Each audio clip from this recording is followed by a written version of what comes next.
O nosso tema aqui é o culto que agrada a Deus. O culto foi também um tema predominante na Reforma Protestante. Os reformadores entendiam que no culto desaguavam todas as convicções e doutrinas que eram mantidas pelos fiéis. No culto, a igreja expressa o que ela crê, ela publicamente manifesta o que ela pensa a respeito de Deus e do nosso relacionamento com Ele. Para os reformadores, o culto era extremamente importante, extremamente importante. E logo depois da Reforma, as primeiras controvérsias que apareceram entre os protestantes estavam muito ligadas à questão do culto. Havia um consenso nas doutrinas da soteriologia, mas a questão do culto começou a dividir quando luteranos e calvinistas e zwinglianos discordaram, por exemplo, da ceia e qual o seu significado no culto. E depois houve uma controvérsia, não muito tempo depois da Reforma, que acabou dando origem ao que nós conhecemos como o princípio regulador do culto. O que aconteceu foi que a Igreja da Inglaterra, a Igreja Anglicana, ela não se reformou completamente. Outras igrejas que saíram da Igreja Católica, outros grupos, eles, à medida que a Reforma ia dominando as cidades e os governantes iam aderindo ao movimento, eles ocupavam as catedrais e as igrejas que antes eram da Igreja Católica e retiravam as imagens, os quadros, enfim, tudo aquilo associado com a idolatria e com o culto da Idade Média, que os reformadores entendiam que era um culto falso. E aí começou, a Igreja da Inglaterra, ela não foi totalmente à frente com essa questão da reforma litúrgica, e ainda manteve algumas imagens, algumas não que eram adoradas, porque não eram e não são na Igreja Anglicana, até o dia de hoje, né? Diga-se bem da verdade. Mas quando surge o movimento puritano, né, que diz que era para tirar tudo, não era para ter imagem nenhuma, porque quebrava o segundo mandamento. E também teve uma discussão com relação às roupas, porque os anglicanos entendiam, naquela época, que os ministros deveriam usar aquelas togas, aquelas vestes que tinham significados e tudo, e os puritanos não viam isso, achavam que havia diferença. Oração escrita, por exemplo, né? Muitos anglicanos, pastores anglicanos, tinham a liturgia toda escrita, e as orações eram escritas já para o ano todo, com uma espécie de recitação, e alguns puritanos achavam que isso era tirar a liberdade do espírito, enfim, começaram a ter controvérsia. E aí foi quando, na Confissão de Fé de Westminster, que é a última das grandes confissões escritas, um capítulo sobre culto, vem o que depois ficou definido como o princípio regulador do culto. É que nós só podemos adorar a Deus de acordo com o que Ele revelou. Se Deus não diz, ou seja, tudo que há no culto tem que ser baseado na palavra de Deus. Qualquer coisa que nós introduzirmos no culto e que não pode ser provado pela palavra de Deus é uma invenção humana. É uma invenção humana. E não deve ser admitido, ainda que em nome da tradição, da boa vontade, de outras razões, mas no culto só se deve ter aquilo que Deus revela na sua palavra. E aí começou uma briga, tipo assim, vela no culto, acender vela vermelha no culto, pode ou não pode? Aí um grupo, dizia assim, pode porque a Bíblia não proíbe. Onde é que está proibido na Bíblia acender vela no culto? Aí os puritanos responderam, não pode porque a Bíblia não manda. Onde é que a Bíblia está dizendo que você tem que acender vela no culto? Se a Bíblia não diz, você não vai fazer. Então, essa é a diferença. O princípio regulador diz que você só pode ter no culto aquilo que a Bíblia manda. Então, esse argumento que a Bíblia não proíbe foi que deu origem à entrada de...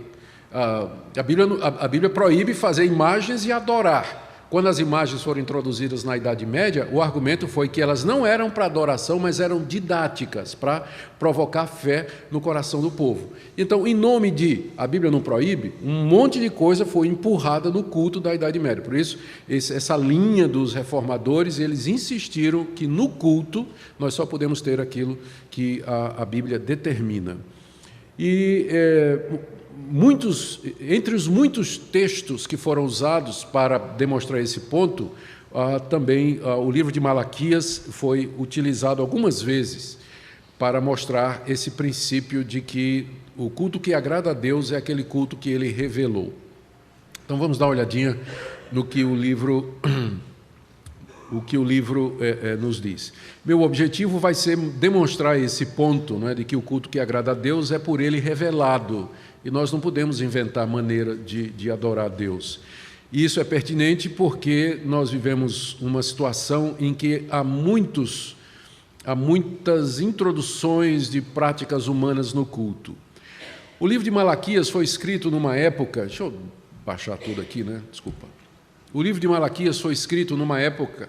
Foi escrito depois do cativeiro, quando o povo retornou à terra de Jerusalém, estava reconstruindo o templo e a cidade. E por conta das dificuldades financeiras e de outros problemas, o culto a Deus estava sendo negligenciado.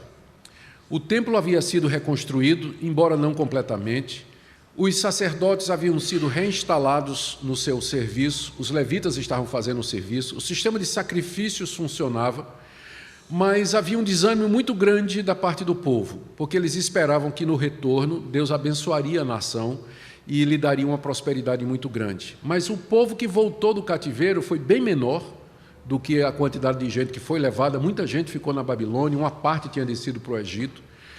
E o pessoal que voltou numa situação de ainda tributários do rei da Pérsia, eles ainda estavam debaixo dessa potência mundial.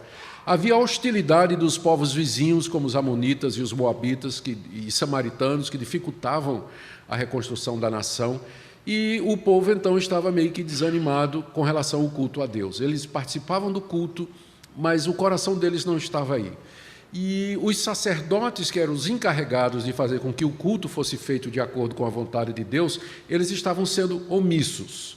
Eles não cumpriam seus deveres, eles não seguiam as prescrições que Deus havia revelado no Antigo Testamento com relação ao que se deveria fazer lá no templo.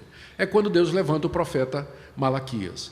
E a mensagem de Malaquias é exatamente sobre isso, que o povo deveria se voltar para Deus e cultuá-lo, mesmo em meio a todas aquelas dificuldades. Nós temos que servir a Deus, mesmo quando aparentemente não há resultado visível, não é? De que há uma diferença entre quem adora a Deus ou não. O método de Malaquias o torna um livro diferente de todos os livros dos outros profetas. Malaquias usa um sistema de perguntas e respostas. O que ele faz, como é que funcionava? Parecia que Malaquias ia na cidade de Jerusalém, e lá ele falava, né, exortava o povo, trazia uma palavra de Deus, uma queixa de Deus contra o povo, aí o povo retrucava, o povo não aceitava e questionava Deus. E Deus, então, através de Malaquias, trazia uma resposta. Então, o livro de Malaquias é construído em torno de 8 questionamentos que o povo faz diante de Deus. O primeiro, capítulo 1, de 2 a 5, ele diz assim: Deus não nos ama, porque se Ele nos amasse, por que nós estamos vivendo essa situação? Segundo questionamento, em que nós profanamos o culto a Deus? Porque Malaquias estava dizendo, vocês estão profanando o culto a Deus. E o povo pergunta, mas em que nós estamos profanando? O terceiro questionamento, ainda no capítulo 2, por que Deus não aceita o nosso culto? Porque Deus estava dizendo através de Malaquias, eu não aceito o culto de vocês. E o povo, não, por que o Senhor não aceita o nosso culto? O que é que tem de errado conosco? Aí Deus diz, vocês estão me enfadando no culto. Tipo assim, Deus olhava o pessoal adorando, né, e ficava... Deus estava enfadado com o culto, né? Não era o povo que estava enfadado, mas Deus estava enfadado com o culto. E Malaquias disse, vocês estão me enfadando com esse culto aí, esse culto enfadonho aí. E o povo diz, em que é que nós estamos enfadando o Senhor? Capítulo 2, 17 a 23. Por que Deus não aceita nosso culto? 2, de 10 a 16. E aí o profeta chegava e dizia, vocês estão roubando a Deus. Isso aí todo mundo conhece, essa passagem, né? Aí o povo pergunta, em que é que nós estamos roubando? E Malaquias, nos dízimos e nas ofertas. O pessoal só conhece Malaquias por causa dessa passagem. 3, de 6 a 12. Aí Malaquias chegava e dizia, vocês estão falando mal de Deus. Nós falando mal de Deus em quê? Está aí 3 de 13 a 18, e o livro termina no capítulo 4 com o anúncio do dia do juízo de Deus. Então o livro é um diálogo de Deus com o povo a respeito do culto. Deus fazia uma queixa, o povo retrucava e Deus respondia. Então o que eu quero ver com vocês é só o capítulo 1, eu vou parar aqui, não vou usar mais o Data Show, porque eu preparei o capítulo 2, mas na verdade era o 1 que eu queria falar. Apesar que o 2 também vai tratar do mesmo assunto. Então, capítulo 1, a partir do verso 6. Vamos ler. Aqui está, primeiro começa com a queixa de Deus. O filho honra o pai e o servo ao seu senhor. Se eu sou pai, onde está a minha honra? E se eu sou senhor, onde está o respeito para comigo? Diz o Senhor dos Exércitos. A vós outros, ó sacerdotes, que desprezais o meu nome. Vós dizeis, em que desprezamos o teu nome? Resposta de Deus. Ofereceis sobre o meu altar pão imundo e ainda perguntais, em que te havemos profanado? Nisso que pensais, a mesa do Senhor é desprezível. Quando trazeis animal cego para sacrificardes, não é isso mal? E quando trazeis o coxo ou enfermo, não é isso mal? Ora, apresenta ao teu governador, acaso terá ele agrado em ti e te será favorável? Diz o Senhor dos Exércitos. Agora, verso 9, agora, pois, suplicai o favor de Deus, que nos conceda a sua graça, mas com tais ofertas nas vossas mãos, aceitará ele a vossa pessoa? Diz o Senhor dos Exércitos. Tomara houvesse entre vós quem feche as portas, para que não acendesseis debalde, em vão, não é? O fogo do meu altar. Eu não tenho prazer em vós, diz o Senhor dos Exércitos, nem aceitarei da vossa mão a oferta. Mas desde o nascente do sol até o poente é grande entre as nações o meu nome, e em todo lugar lhe é queimado incenso e trazidas ofertas puras, porque o meu nome é grande entre as nações, diz o Senhor dos Exércitos. Mas vós o profanais, quando dizeis, a mesa do Senhor é imunda, e o que nela se oferece, isto é, a sua comida, é desprezível. E dizeis ainda, que canseira! E me desprezais, diz o Senhor dos Exércitos.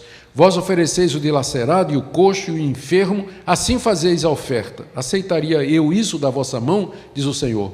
Pois maldito seja o enganador, que tendo um animal sadio no seu rebanho, promete e oferece ao Senhor um defeituoso, porque eu sou grande rei, diz o Senhor dos Exércitos, o meu nome é terrível entre as nações. A queixa de Deus aqui contra o povo, expressa através de Malaquias, está no verso 6. Deus começa com uma comparação, uma analogia. Ele diz, o filho honra o pai. Isso é verdade, todo judeu concordaria com isso, que o filho deveria honrar o pai. Significa mostrar respeito, reverência, cuidado, temor no relacionamento, temor verdadeiro. E o servo honra ao seu senhor, verdade? Todo mundo acreditava nisso. Agora vem a comparação, Deus dizendo, se eu sou pai de vocês, e Israel considerava Deus como sendo o pai da nação, tá bem, se eu sou pai, onde está a minha honra? Se eu sou o pai de vocês, onde é que está a honra que vocês me devem? Deus estava se referindo ao culto. Era no culto que Israel mostrava publicamente, em assembleia, como ele honrava a Deus. E essa honra consistia em trazer para Deus aquilo que Deus havia determinado. A lei de Moisés era muito meticulosa. O israelita deveria, quando oferecesse sacrifícios, trazer um animal com uma certa idade, sem defeito, de um certo tipo, que tinha que ser sacrificado de acordo com as exigências. O pão que era oferecido diariamente sobre o altar, a mesa do pão, esse pão era feito segundo uma receita específica que Deus havia dito e dado a Moisés. O incenso que era para ser queimado durante o culto era também de uma receita que Deus havia dado, de especiarias escolhidas por Deus para a sua composição. Tudo no culto havia sido revelado milimetricamente por Deus. O estofo lá no templo, o estofo das cortinas, a tessitura, os desenhos que iam aparecer, a maneira como o sacerdote se vestia, o sistema os passos que eram dados no sacrifício, que partes do animal era para ficar com o sacerdote, que parte era para ser queimada, que parte era para ser jogado fora, os deveres dos levitas, tudo estava muito bem especificado na lei de Moisés. Então, o povo de Israel honrava a Deus, cultuando-o de acordo com o que Deus havia dito. Era essa a honra que Deus queria. Vocês deviam estar me honrando, me adorando conforme eu revelei para vocês. Se eu sou pai, onde está a minha honra? E se eu sou Senhor, estou ainda no verso 6, onde está o respeito para comigo? Vocês me chamam de Senhor, mas a boca está dizendo uma coisa, as ações estão dizendo outra. Né? Vocês não estão me respeitando, porque se vocês me respeitassem, vocês fariam, como eu disse, que eu